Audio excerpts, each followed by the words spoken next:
Hey, everybody, it's Allison Gill, host of the Daily Beans podcast. Welcome to the breakdown here on the Midas Touch Network. Thanks to Midas for hosting this show. Today, in breaking news, former Fox television host and U.S. attorney now for the District of Columbia, Jeanine Pirro, told Judge Mehta, she actually needs more time to come up with actual reasons for her bid to dismiss the seditious conspiracy and other charges against the Oath Keepers. This is the woman who waits for no crime, the woman who tried to indict a guy for throwing a sandwich and failed, the woman who couldn't bring a case. She wasn't able to bring a case against the 6 members of Congress for making a video that recites the law about obeying lawful orders. The woman who tried and failed to make a case against President Biden for using the auto pen. This woman has unilaterally decided that the Oath Keepers didn't commit any crimes when they conspired to stop the peaceful transfer of power on January 6, 2021. Ever since, the DOJ has been trying to rewrite history, proudly and boldly, publicly proclaiming that they are removing press releases about the arrests of January 6ers from the Department of Justice website. And now, despite making her first motion to vacate the charges against the Oath Keepers and the Proud Boys nearly 2 months ago, she now says she needs, please, some more time to come up with a reason. And one judge so far could stand in her way, an Obama appointee named Judge Amit Mehta. And that's what we're going to cover on today's episode of The Breakdown.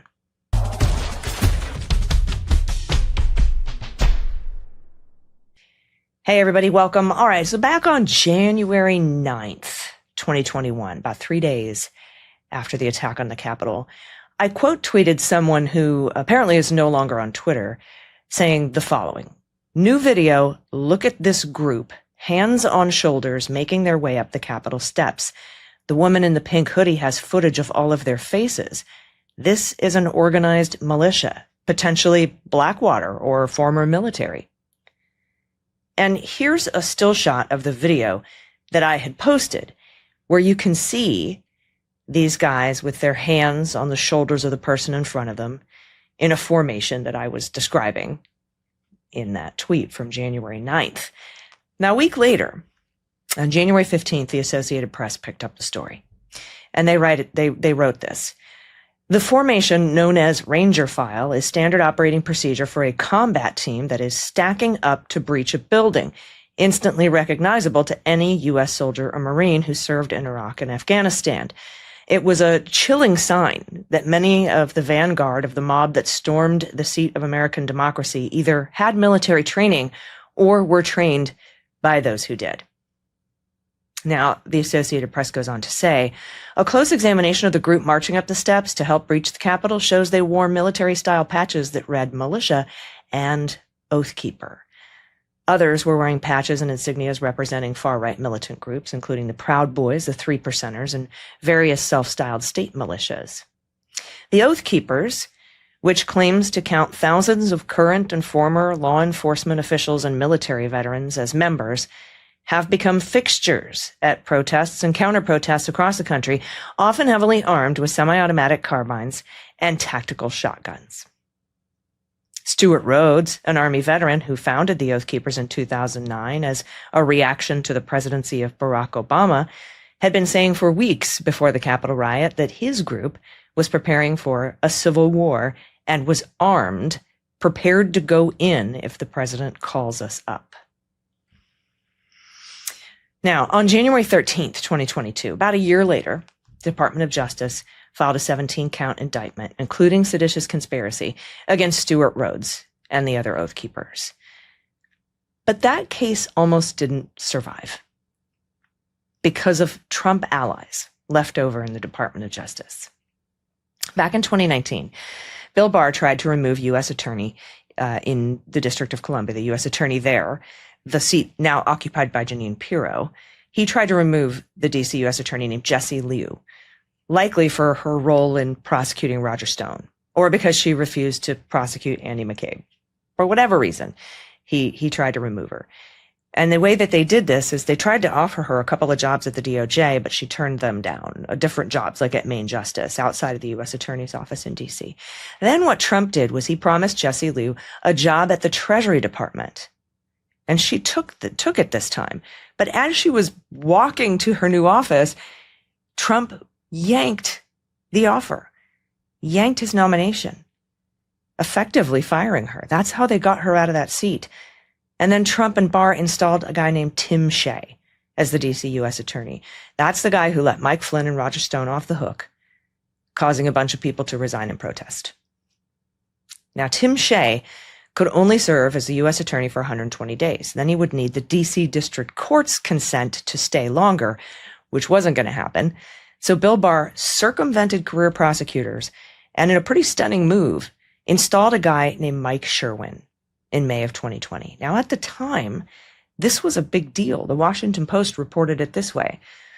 This represents a politicization of the U.S. Attorney's Office of the District of Columbia that is remarkable and unique and unprecedented. That's Stuart M. Gerson, a Republican and former Bill Barr aide who served as acting attorney general briefly under Presidents George H.W. Bush and Bill Clinton. He went on to say, "It's a political coup. There really can be no question about it." A political coup in May of 2020. Now, Mike Sherwin would eventually approve and communicate to prosecutors the decision to give Mike Flynn's lawyers internal FBI records, cited in Bill Barr's motion to dismiss Flynn's case. But then, after January 6th, Sherwin went on television. It's about a year later, went on television and discussed potential charges in an open and ongoing investigation, violating Department of Justice policy. And in March 2021, the Washington Post, which used to be a good newspaper, reported this. Quote, former interim U.S. Attorney Michael R. Sherwin of Washington reiterated Sunday that he thinks charges of seditious conspiracy could be brought against certain defendants in the January 6th Capitol breach, a rarely invoked charge for those who use violence to hinder the execution of federal law. In a 60 Minutes interview aired on CBS 2 days after he stepped down from supervising the investigation, Sherwin said, "I personally believe the evidence is trending toward that and probably meets those elements. I believe the facts do support those charges, and I think that as we go forward, more facts will support that," he said. So a Trump loyalist who spearheaded letting Mike Flynn off the hook and Roger Stone off the hook went on TV and endangered the case against the Oath Keepers and others. Judge Mehta immediately called an emergency hearing and told Mike Sherwin in no uncertain terms that he was endangering the case, and if he didn't stop, he'd be forced to issue a gag order against him. NPR reported at the time, quote, "Let me just say at the outset that I was surprised, and I'm being restrained in my terminology, surprised to say the least, to see Mr. Sherwin sitting for an interview about a pending case about an ongoing investigation," Mehta said. "Whether his interview violated Justice Department policy is really not for me to say, but it is something I hope the Justice Department is looking into." Well, the Justice Department looked into it. Merrick Garland did, in fact, investigate this and then referred Sherwin to the Office of Professional Responsibility at the Department of Justice for some punishment. But Sherwin resigned the next day to avoid being sanctioned for his behavior. Now, despite Sherwin's efforts to tank the Oath Keepers case, charges were brought 10 months later. And if you're thinking, oh, maybe this guy is just an idiot, maybe Mike Sherwin just made a stupid mistake, maybe he wasn't trying to purposefully screw up the case against the Oath Keepers. Well, if you think that, I want you to check out this reporting from the New York Times in April of 2021. Quote, Justice Department officials, including Michael Sherwin, an official who was overseeing the January 6th inquiry at the time, denied prosecutors' request to seek a search warrant for Mr. Rhodes, according to two people briefed on the deliberations. They concluded that the prosecutors lacked probable cause to do so without violating his civil liberties and rights. So he was trying to block those investigations. He and certain holdovers at the FBI actually tried to block a bunch of search warrants, including the Willard Hotel, to see if there were connections between the Oath Keepers, Proud Boys, and folks like Roger Stone and the White House. Now, Judge Mehta eventually held a trial, and a jury unanimously convicted Stewart Rhodes and his friends for seditious conspiracy and other charges. And then Merrick Garland took the unprecedented step of asking for a domestic terror enhancement in the sentencing memorandum, and then asked for the maximum, calculating the sentence using the same formula that's used to determine charges for treason. Now, Mehta sentenced Stewart Rhodes to 22 years in prison, which was well under the recommendation from Merrick Garland. So far under the recommendation that Merrick Garland actually filed notice with the court saying he would be filing a motion for the judge to reconsider the sentence, to add more time to it. But now, Trump's Justice Department is trying to vacate these charges against the Oath Keepers and the Proud Boys. About 2 months ago, as I said, Jeanine Pirro filed an unopposed motion to vacate the charges with the D.C. Circuit Court of Appeals. Her only reason is that it would be in the interest of justice, which is basically because I said so, and I'm in charge of the D.C. U.S. Attorney's Office. And of course, the motion was unopposed. The Oath Keepers and the Department of Justice are on the same side now, you see. So Representative Jamie Raskin, filed a motion with the appeals court on April 20th, 6 days after Jeanine Pirro filed her motion to vacate, because he put in a motion saying he wants to be an amicus. There's no adversary here, Your Honor, Your Honors, Court of Appeals. And that, in order for this to be an Article III court, you have to have an adversary. So appoint me as an amicus, so I can fight against this dismissal on behalf of the American people. Then, a few days later, Oath Keeper Kelly Meggs filed a motion to strike Jamie Raskin's amicus brief. But on May 21st, the appeals court denied Kelly Meggs' motion to strike and approved Jamie Raskin's motion to be an amicus. But they also vacated the charges against the Oath Keepers and remanded the case back down to Judge Mehta in the case of the Oath Keepers and Judge Kelly in the case of the Proud Boys, remanded it to them to consider dismissing the charges. So what's important to understand here, and what Judge Mehta has said, is that it's his responsibility to ensure that there's no prosecutorial misconduct here, overreach here, that it's proper to guard against bad stuff happening. So the next day, Jeanine Pirro filed motions to dismiss with Judge Mehta and Judge Kelly.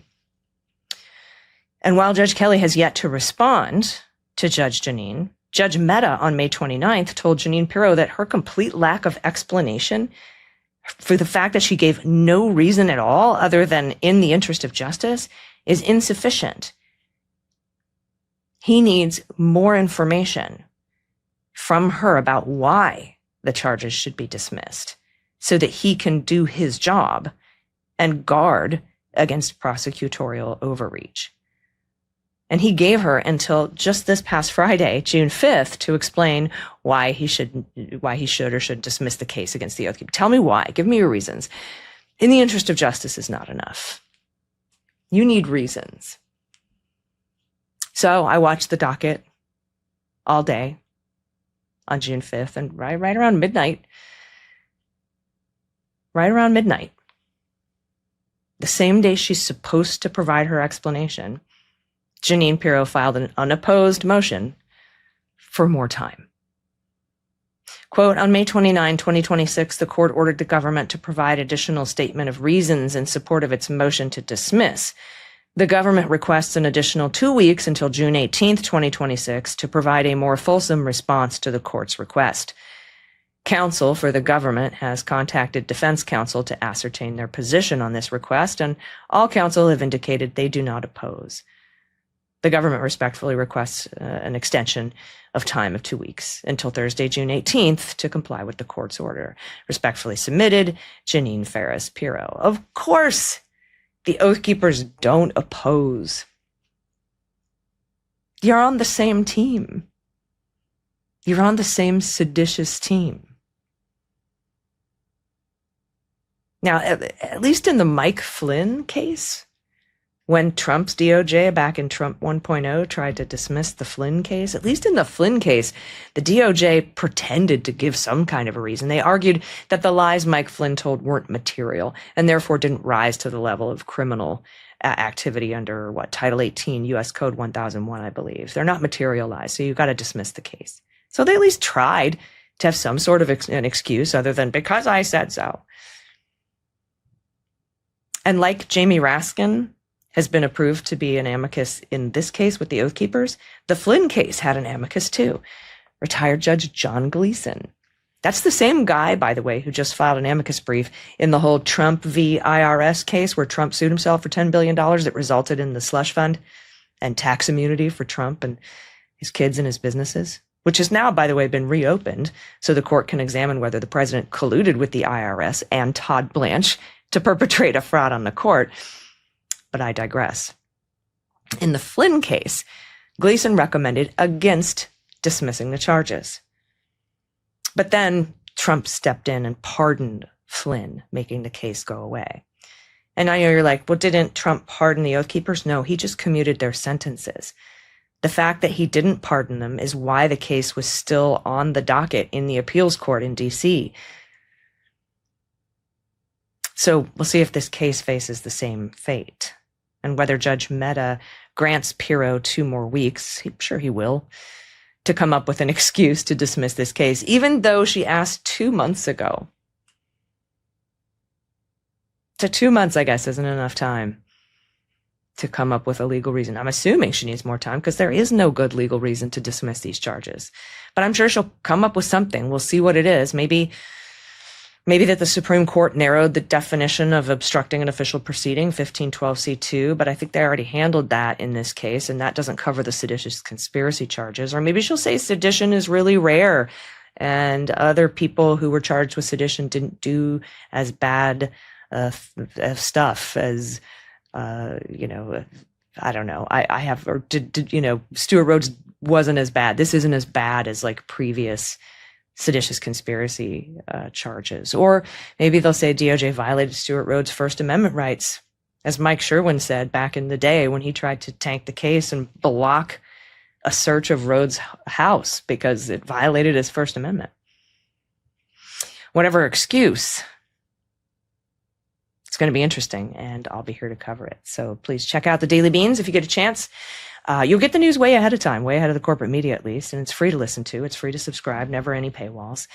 Thanks to Midas for hosting this show. I'm Allison Gill, and I'll see you next week on The Breakdown.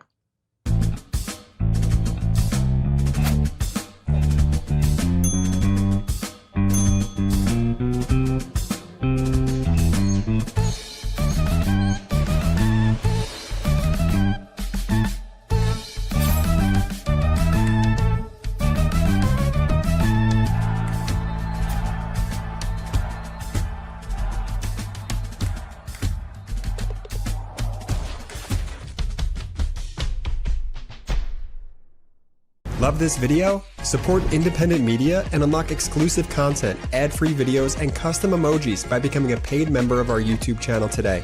You can also gift memberships to others. Let's keep growing together.